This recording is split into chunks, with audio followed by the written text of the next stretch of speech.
दिन भर घूमे जाके ताश खेले छकड़ी, दिन भर घूमे जाके ताश खेले छकड़ी।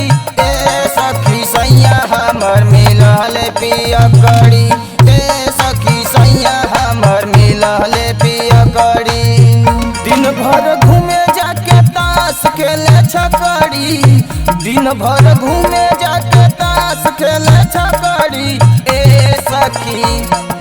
ए सखी सैया हमर मिलल पियकड़ी, ए सखी सैया हमर मिलल पियकड़ी।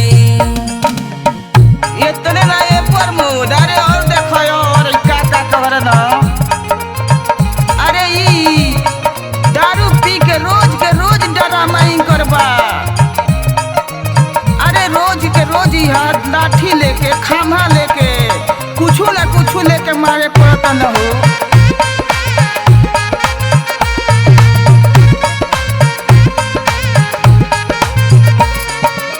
रोज रोज दारू पी के करेला डरामा, हमारा के मारे पड़े लेके रोज खामा। बकोर के सब डिस्टर्ब करना कहता ये सखी। रोज रोज दारू पी के करेले डरामा, हमारा के मारे परस लेके रोज खामा। लागे बुझाला कोनो करेले नौकरी। ए सखी सैया हमर मिलल पियकड़ी, ए सखी सैया हमर मिलल पियकड़ी। ये तने ना ये सखी हैगा क्यों न मरद दारू पिएला। कितना दारू पी के कितना पैसा बर्बाद कर देहल, लेकिन तब एकर आदत ना बुझाता कब छूटी। सब नथिया उथिया सब बेच के पाजे कितना कैसन बाबूजी हमर दिलन हम सब के सगरी बेच देहल।